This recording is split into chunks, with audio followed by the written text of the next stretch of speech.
Swedish prog metalers Opeth are back with a vengeance. Their new album, The Last Will and Testament, is getting rave reviews, and they've just announced tour dates for Australia and New Zealand. We spoke to guitarist Fredrik Åkesson about the new album, their new drummer, working with Jethro Tull's Ian Anderson, and what we can expect when the band returns to the Southern Hemisphere. But first, we need to know, what was Fredrik's first album that he bought? For those about to rock, AC/DC. Nice one. I like it. And you knew it right away. You didn't have to think about it. Yeah, it's where I was choosing my coffee cup, and there it was. There you go. Yeah. Nice. So thanks for taking time to talk to me. You guys are heading here next November, so it's a while in advance, but we're looking forward to it. And I know the band is you got a new drummer, so that's exciting. You got a new album, which is the first one in a while. So just give folks a little update as to where the band is these days, because it's been a while since. It was like 5 years between records and lots of stuff going on. Yeah, I mean, the break has to do with the pandemic, of course. That took a couple of years of us. Not to dwell too much upon that, but before we did a new album, we did 3 tours with Valtteri, who is our new drummer. Right. It worked fantastic with these anniversary tours. Played 2.5-hour shows here in Europe, and we also did a tour in South America with Valtteri. Right. And so we just wanted to finish all the obligations we had touring wise for In Cauda Venenum, previous album. Yep. Anyhow, and then we immediately more or less started focusing on the new album. And for Valtteri, it was very challenging because the drums are pretty intricate on the new album, I would say. And he had to put a lot of time into learning the songs, which he loved. Yep. And he claimed that he even developed as a drummer, because the way Michael writes patterns and riffs is quite unique, I think. And it's a tricky album to nail as a drummer, for anyone, guitarist as well. And we recorded the album last year at Rockfield in February, and now it got released finally at the 22nd of November, and we're looking at touring a lot next year. Gotcha. Including New Zealand, Australia. Yep. At the end of next year. Yeah, because I think the last show you've done recently was in Halloween in San Francisco, and you did like 2 tracks off the new record, which wasn't out yet. So during this time, what kind of discussions does the band have about what you're going to do when the new year comes and you're back on the road again? Well, we played the 2 tracks, Paragraph 1 and Paragraph 3, because they were released digital formats before. Right. So the people who came to the show, they knew about the songs. You could tell they were into them. So we actually started off the show with Paragraph 1, and we immediately felt like these songs are really fun to play live, because they're more, I would call them a bit more action-packed, compressed in a way. A lot of ingredients, and nothing bad about the old songs, but it feels fresh to us, of course. It's always fresh to play new stuff. Yep. And also demanding and challenging, but that's fun to be challenged. I think that hopefully leads to development as a musician. But we've been talking about what we're going to do, what songs we're going to do. I think we're going to rehearse 5 tracks from the new album. It has 8 tracks. Right.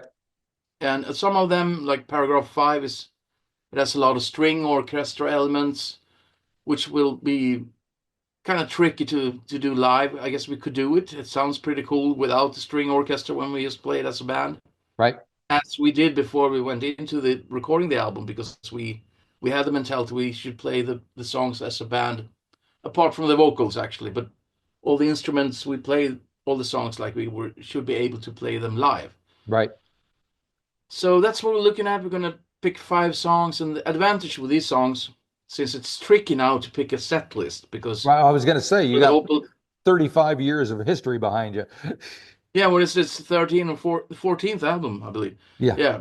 So the songs are long, and you want to squeeze in as much material from each album as possible, and it's difficult now. But the good thing with the new tracks is they're slightly shorter. They're about 7 minutes, maybe. Right. Instead of 10. 11. And so that probably gives us the opportunity to squeeze in at least 4 from the new album, I Oh, would that's say. all right. Yeah. Yeah. And as a guitar player, what's it like for you to be able to dive into this new stuff? Well, it was a challenge. The first thing I got was a snippet of paragraph 7, and Mike wanted me to do a guitar solo. So Oh, I felt I really want to try to step up the game and do something different solo-wise because I have a lot of creative freedom with those. And yeah, try to reach some new stuff. And the previous album in Cauda, I did all the leads with Mike and pretty much improvised them right. along with him. And this time around, I did it all on my own here where I'm sitting now in my home studio. Yep. And I spent more thought with them. And my goal was to make every solo different from each another because every song is different from each another. And Right. try to not repeat myself and mainly do something that suited the song. Right. Right. Right. Right. And And now, hopefully, yeah, yeah. sorry. And the album's only been out for about a month now, just a little under. And I see it's getting great reviews though. And they're saying things like, it's your most eclectic album to date. And it seems like you guys recharged your batteries and your musical direction and stuff like that. I wonder what your reaction is to comments like that. Well, it's great to hear that, of course. Very happy about those reviews, and we met some fans and they seem to, love it more than ever, actually. Right.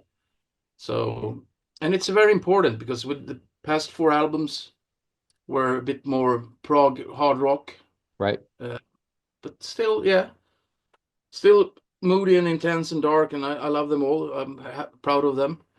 But this time around, we needed to do something different. And having Ian Anderson on board as Yeah. being a narrator, and it's also a concept album. It's different, and the song structures are, as I mentioned earlier, a bit more compressed. But I would say they have more ingredients. Right. It's very action packed, but still has the dynamics as the that's been with Opeth from day one. A bit of the yin and yang, the calmer, more melancholic part feeds on of the more aggressive part, vice versa. Mm. But this time around, to me, it's a mix of the old Opeth and the prog era Opeth. It's always been proggy from day one in a way, Yeah. but to me, it's a step forward. It feels different, and we're super happy about it.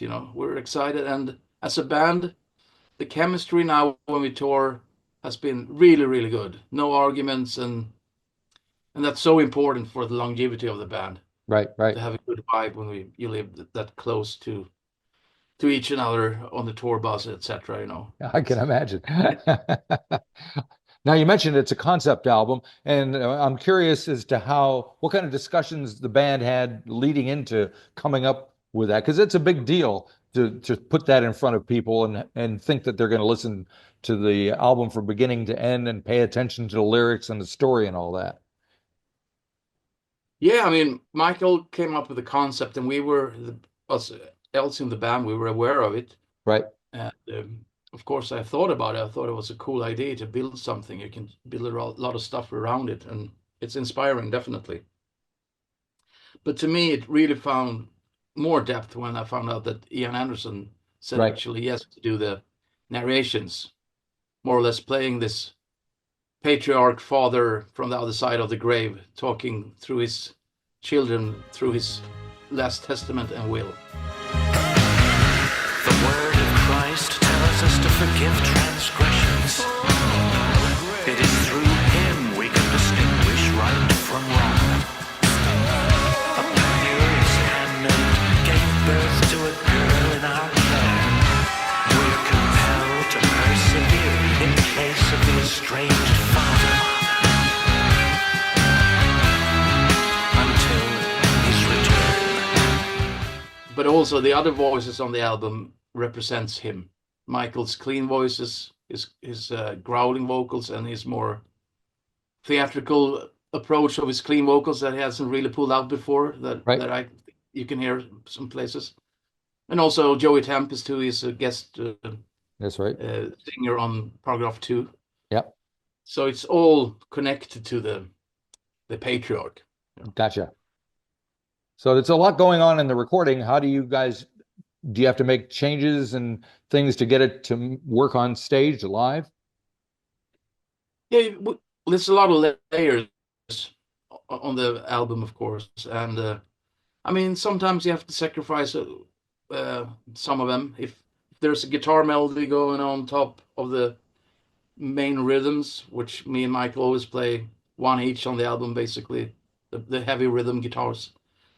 I would probably play the melody, and we just have one guitar playing the rhythm, for instance. And sometimes, if there's a guitar line, you could replace it with a keyboard. So you have to alter a lot of stuff. But I think there's also a lot of vocals for me and Joachim, our keyboard player, to deal with harmonies, and that's the tricky part when you have a riff in a different time signature, Right. and you have to split your brain. So that takes a bit of a practice, of course. And Yep. Michael does it all the time because he has to sing the lead as well. Right. So, all right. and sometimes he asks me for help if there's a passage and he want to save his voice. I might get to, can you do that line? And I'm like, okay, I'll do my best. Very good. So yeah, you've got Ian Anderson from Jethro Tull on the record. He even plays a little flute, but most of what he's doing is narration and stuff. How did that come about? Why him? I mean, he does have a distinctive voice, but I'm not sure that would have been the first choice for a lot of people. Well, I think Michael saw an interview with him from back in the day, right? And he has really, this concept takes place in England in the 1920s, and he has the perfect speaker voice for that. Right. But we tried to get him on when playing flute with us when we did the Heritage album. Okay. But he didn't reply. So I think Michael was saying something in some interview. Well, we tried to get Ian Anderson, but he didn't reply. Blah blah blah. Something sarcasm. Like, and his son picked that up. James, who's also Jethro Tull's manager. Oh, okay. Then he said, "I would like to see Ian," and I think Mike went to see Jethro Tull a few years back in Stockholm, and he met him in a distant way. But then they started emailing, and he was positive of doing this. And I think his son also said, "This might be cool for you to do." Yeah. But regarding the flute solo, that initially he was only supposed to do narrations on the new album, but he actually asked, "Do you guys need a flute solo?" Oh. And what do you say? Yes, we do. It wasn't really a section thought out for it on the album, but it ended up, luckily enough, that paragraph 4, before I do a guitar solo, it really suited that section to have a flute solo.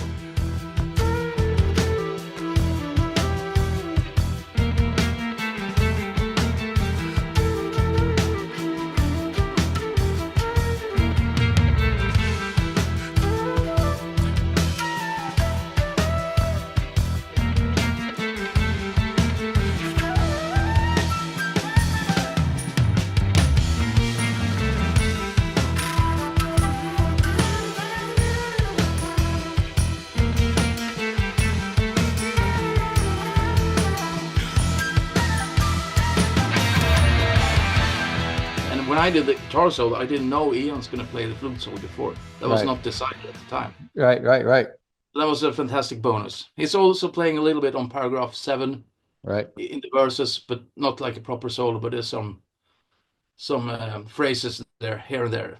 Yeah. Does he stand on one foot when he does it in the studio? I hope so, to get the proper feel. Exactly. Well, it's interesting that Ian Anderson is on it, because notoriously, quite a few years back, Jethro Tull won a Grammy for Best Metal Album or something, and everybody was all up in arms about that. I don't know if you know about that. That was maybe before your time. But here he is on an Opeth album now, so it all feels like it makes sense for some reason. Yeah, we actually went to see him here in Stockholm a couple of months back, and some of the new stuff, it's almost like metal, or it's hard rock, but it's been hard rock back in the day also, but progressive rock. And a lot of we don't have to go into all the details with Jethro's music. They're amazing. Yes. But it's shocked me a little bit that the new stuff was, some of the stuff was really heavy.